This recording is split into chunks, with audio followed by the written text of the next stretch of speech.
মানে water supply কাম চলি আছিলে সেই কামটোৰ আজি চৰকাৰৰ মানে কামটো সুকলমে ভালকৈ নকৰা কাৰণে আমাৰ আজি এই ল'ৰাটো আমাৰ নিজৰ এটা ল'ৰা আমি আজি শেষ কৰি পেলাব লগা হৈছে যাতে ইয়াৰ যোনটো আপোনালোকে হয়তো দেখা পাইছে চাগে যোনজন ঠিকাদাৰ আছিলে সেই ঠিকাদাৰজনে কামটো সম্পূৰ্ণ নকৰি পিনি এনেকৈ থৈ গৈ আমাৰ আজি ল'ৰাটোক মাৰি পেলালে এই তাৰে আমাক আজি ক্ষতিপূৰণ আমাক দিব লাগিব আমাৰ ল'ৰাটোকতো আমি ঘূৰাই নাপাওঁ তাৰ কাৰণে কিবা এটা ব্যৱস্থা কৰি দিব লাগিব যিমানে কৈছোঁ মানে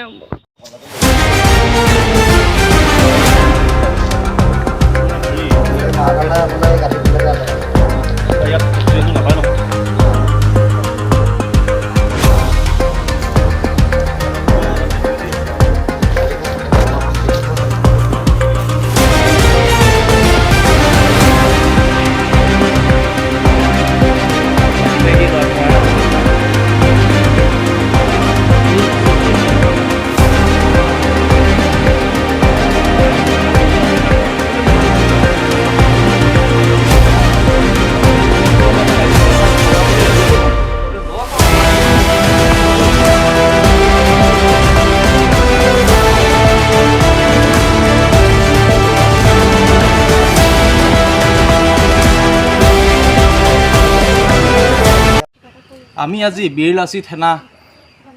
এটা দল আমি যোৱাকালি যি ঘটনা হ'ল নাৰায়ণপুৰৰ মাধৱপুৰত এক মৰ্মান্তিক ঘটনা এটি শিশু জেজেএমৰ আধৰুৱা কাম কৰি থকা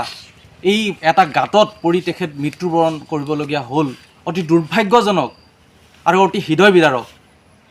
এই জেজেএমৰ অসমৰ যে জেজেএমৰ কামবিলাক চলি আছিল তাত সম্পূৰ্ণভাৱে সকলো জেজেএমৰ কামতে সম্পূৰ্ণভাৱে কেৱল দালাল চক্ৰ জড়িত হৈ আছিল আৰু গোটেই কমিশ্যনৰ অংক কেৱল জয়ন্ত মল্ল বৰুৱাৰ কমিশ্যনৰ অংকৰ ফলত আজি এই ঘটনাটো ঘটিবলৈ পালে আজি অসমৰ প্ৰায়বিলাক অসমৰ জল জীৱন মিছনৰ হেৰিয়াতে মানে জল জীৱন মিছনৰ গোটেই বিষয়টোতে কেলেংকাৰী সোমাই থাকিলে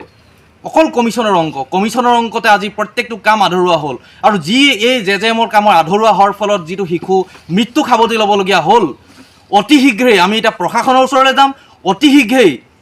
তেওঁক যিজন ঠিকাদাৰ তেওঁক কঠোৰতাৰ পৰা কঠোৰতম শাস্তি দিব লাগিব জল জীৱন মিছনৰ পানীত টেংকি এটা তলত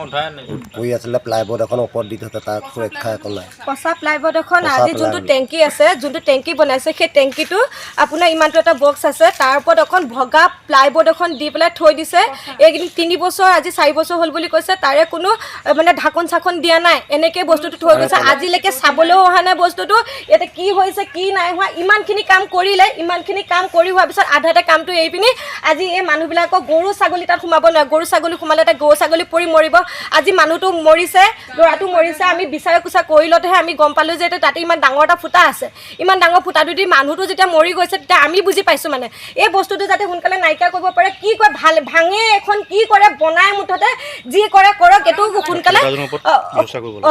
এইখিনি ব্যৱস্থা কৰিব লাগে চৰকাৰে এনেকৈ কৈ থাকিলে নহ'ব আজি আমাৰ হৈছে কাইলৈ বেলেগৰ হ'ব য'তে ত'তে এনেকৈ বহুত জেগাত শুনা পাইছোঁ য'তে ত'তে এনেকৈ বস্তুবিলাক সোমাই আছে কামবিলাক আধৰুৱা কৰিছে এনেকৈ যদি কামবিলাক যদি আধৰুৱাই কৰিব লগা হয় তেতিয়াহ'লে কামবিলাক হাতত কিয় লয় আমাৰ কথাটো হৈছে সেইটো আমাক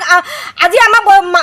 এই ৰাস্তাবিলাক চাবচোন ৰাস্তাবিলাকৰো আপোনাৰ কাহিনীবিলাক তেনেকুৱা ঢাকোনবিলাক খুলি থৈ দিয়ে ফুটপাথবিলাক বনাই ঢাকোনবিলাক খুলি থৈ দিয়ে তাতে পৰি পিনি বাচ্চা মৰে মৰাৰ পিছত মানুহক সকিয়নিত আহে চৰকাৰ তাৰপিছতে সকিয়নি আহে আজি এই ল'ৰাটো মৰি গৈছে এতিয়া মানুহবিলাকে আহি পিনি হুলস্থুল কৰিলে কি হ'ব আমাৰ মানুহটোতো মৰিয়ে গ'ল কামখিনি আধৰুৱা কৰাৰ কাৰণেহে মৰি গ'ল আমাৰ সেইখিনি এতিয়া আমাক কোনে ব্যৱস্থা ল'ব সেই ব্যৱস্থাখিনি আমাক লাগে চৰকাৰে ক্ষতিপূৰণ দিব লাগিব আমাৰ ল'ৰাটোক আমি এতিয়া ঘূৰাই নাপাওঁ তাৰ কাৰণে কি ব্যৱস্থা কৰে মানে চৰকাৰে সেই ব্যৱস্থাটো অতি সোনকালে কৰক